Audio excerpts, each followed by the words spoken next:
95% of the world's watches are made here, including the one you're wearing right now. Many big brand watches are produced or sourced for parts from here. This place is Shenzhen City, the world watch capital city.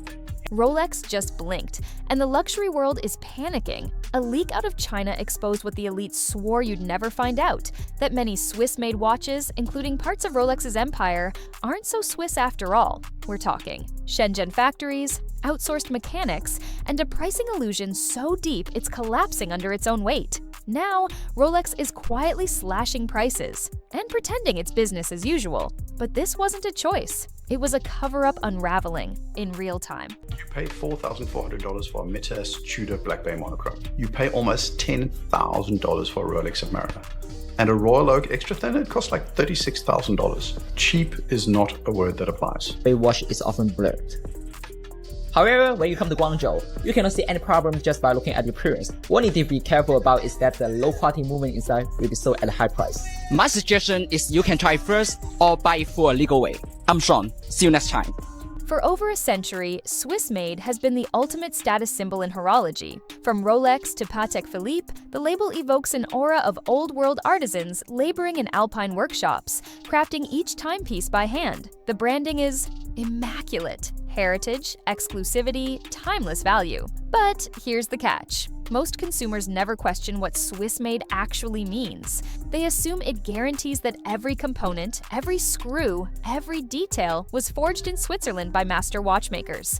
In reality, the Swiss government only requires 60% of the watch's value to be added in Switzerland for it to legally carry the label. That value can include final assembly, marketing, even customer service. Meanwhile, the bulk of manufacturing, the dials, cases, hands, and often the movements themselves can come straight from China. The result? A product that looks Swiss, costs like it's Swiss, but may have never been fully born in Switzerland at all. It's not just misleading, it's deliberate. And for an industry that prides itself on precision, this fuzzy math is no accident. It's a calculated strategy to maintain global dominance while slashing costs behind closed doors. And in Shenzhen, you must not miss this factory.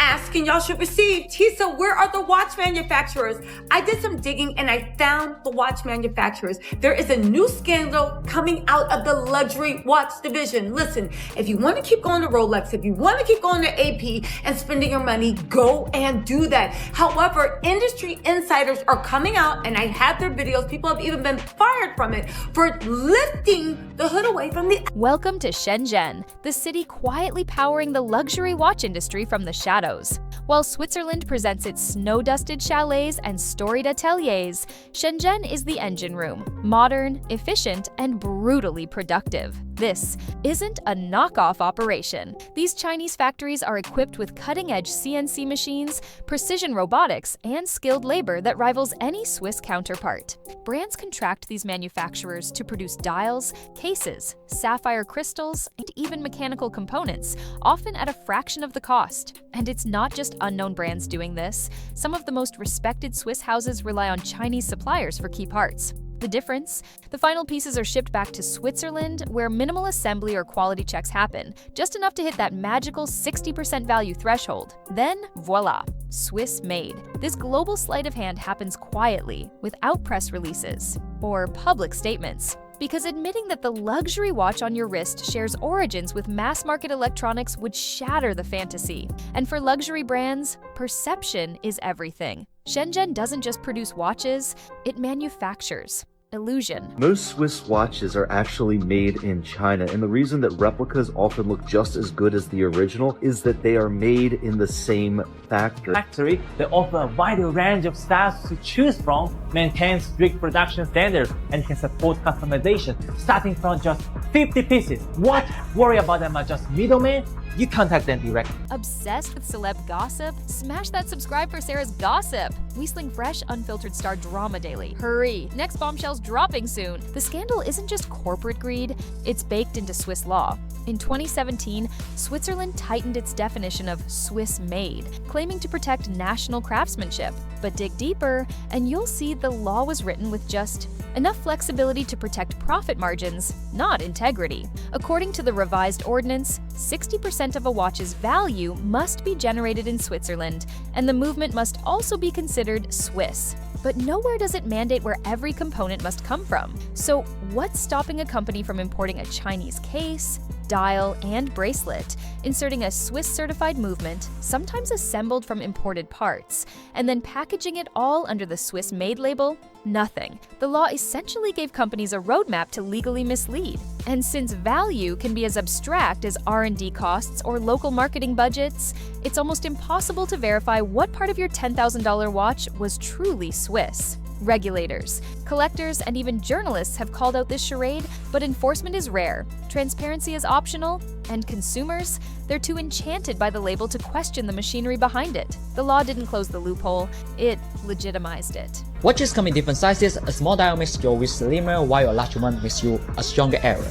First of all, you need to determine your budget range. The Rolex data just is the best choice for cost-effective. You'd be shocked to learn how many elite watchmakers outsource without ever saying a word. Brands that sell exclusivity and heritage often rely heavily on anonymous third-party manufacturers, many located in China or Southeast Asia. The silence isn't accidental, it's strategic. These companies build narratives around tradition, family legacies, and limited artisan production. But behind the curtain, they chase scale and cost efficiency just like any other business. It's common for even six-figure timepieces to feature components made far outside Switzerland, especially when it comes to things like cases, clasps, and hands. One major Swiss brand, for example, was exposed for importing entire watch modules from China, then assembling them in Switzerland just enough to pass the legal threshold. The branding never changed, the price never dropped. And the customers? They kept buying, none the wiser. What's worse is that many of these factories in China also manufacture for multiple rival brands,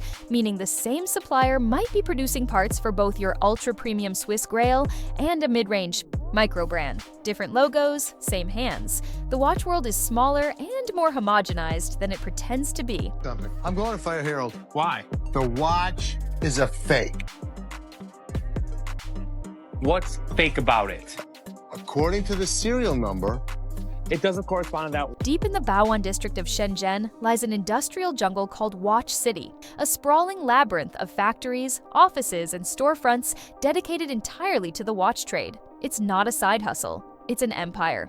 Every floor hums with precision. You'll find specialists who only make hands, others who focus solely on bezels, and high-tech labs cranking out sapphire crystals by the thousands. The supply chain here is vertically integrated and brutally efficient. Need 10,000 stainless steel cases polished to Swiss specs in under a week? Done. Want skeletonized dials with micro-tolerance machining? No problem. These aren't bootleggers making fakes. These are legitimate, world-class OEMs, original equipment manufacturers, contracted directly by brands you probably follow on Instagram. And the irony? Many of these Shenzhen workers have more technical experience than so-called Swiss artisans who merely handle final assembly. Yet they remain anonymous, hidden behind NDAs and marketing smokescreens. The brands will never admit it, but without Watch City, the global luxury watch market would collapse. And every time you see handcrafted in Switzerland on a slick ad, somewhere in Shenzhen, a production line is already prepping the next batch.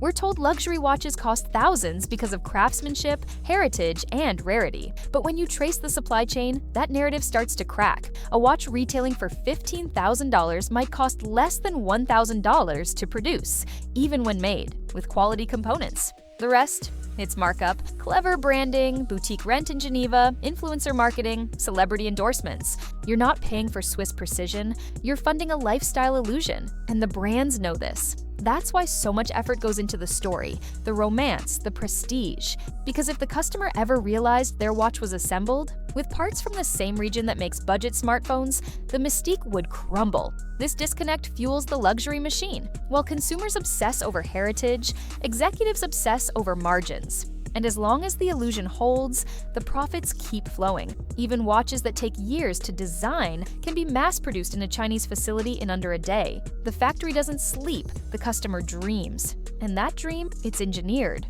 by design. Rolex to your collection. These are the 5 cheapest Rolex watches that you can buy right now. First one, we got the 36mm Datejust 16220 with the engine turn bezel, and it's worth around $6,500. The next watch is a 36mm Datejust 16014 with the blue dial and fluted bezel. This one is priced at around $6,200. Occasionally the mask slips, and when it does, the damage control kicks in fast. Take the case of a well-known Swiss brand exposed in a documentary for importing nearly complete watches from China, then adding only the rotor or crown in Switzerland to qualify as Swiss-made. After the footage aired, the company went into PR overdrive, issuing statements about misunderstandings and sourcing standards. But insiders knew the truth. This wasn't an isolated incident. It was standard operating procedure.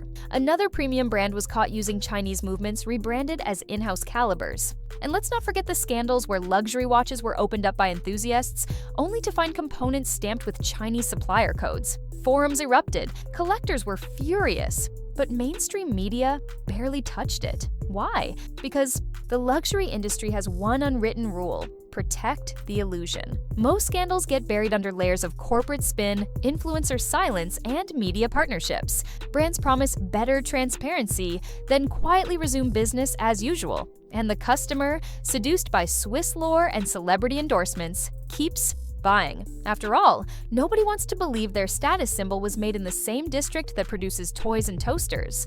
In different sizes, a small dial makes your wrist slimmer, while a large one makes you a stronger error. First of all, you need to determine your budget range. The Rolex Datejust is the best choice for cost-effective. For more advanced options, there's post and professional models. Let's look at the Submariners tier. Luxury watch brands operate like secret societies. Behind their polished marketing lies a wall of silence. And for good reason. If the public truly understood how many Swiss watches are born in Shenzhen, the entire illusion would shatter overnight. These companies aren't stupid. They know perception is everything. They've invested decades, sometimes centuries, into building this mythos of exclusivity. A single truth bomb could turn that investment to ash. That's why they never disclose their OEM partners. That's why contracts come with gag orders. Even employees are trained never to mention China in customer interactions. Instead, you get vague terms like globally sourced materials or Swiss supervised production. It's corporate code for, yes, it's made in China, but don't tell anyone. And it works, because consumers don't ask. Most buyers don't want complexity, they want status. They want to believe they're wearing a legacy, not logistics. So the brands keep quiet, the media plays along, and the factories in Shenzhen keep producing. It's a trillion-dollar lie told with a smile and a steel bracelet. Here's the twist. While Swiss brands hide their reliance on Shenzhen, a new wave of Chinese watchmakers is flipping the script. They're not hiding, they're proud. Brands like Seagull, Atelier Wen, and Celadon aren't trying to pretend. They're Swiss. They're carving out their own identity. Some of their models even outperform Swiss watches in specs and finishing at a fraction of the price. They're using the same factories, sometimes better ones, and cutting out the BS. No fake heritage, no phony European workshops. Just clean design, solid engineering, and full transparency. And guess what? They're winning. Younger consumers, especially in Asia, are waking up. They don't care about 19th century horological fairy tales. They want value, story, and quality. And they're not afraid of made in China anymore. Ironically, the very place Swiss brands tried to hide is becoming the epicenter of innovation. And as China builds its own luxury legacy, the old guard might find themselves outplayed by the very supply chain they tried to exploit. Produce. I'll tell you one thing. That one thing alone is more than enough for you all to understand why you all should not be wearing a fake. Self-confidence, guys. Once you wear a fake, your confidence is not the same as you wear the original. Because once you wear a fake and you walk into a place where there's a lot of people who love watches, people who wear the original are going to figure out it's a fake. So once you wear the fake and it gives some light off it, there is going to be reflection shown on that. That alone is more than enough. And your confidence level is not the same. So, what happens next? The myth of Swiss made is cracking, but not quietly. There's too much at stake. Billion-dollar legacies, collectors defending fantasies, and brands still banking on ignorance. But denial has a shelf life. The watchdogs are louder, the forms are smarter, and the evidence, it's impossible to ignore. We're watching a luxury empire built on illusion, and now the curtain's slipping. Will the old guard adapt, or will they double down, hoping no one notices? The Shenzhen fingerprints? Either way, the truth is circling like a shark. And maybe, just maybe, it's time more people started asking uncomfortable questions. Because once you see behind the dial, you can't unsee it. And if you've made it this far, you're not the average buyer. You're the threat, the one they hope stays quiet. But silence? That's how they kept the illusion alive this long. Let's not make it easy for them.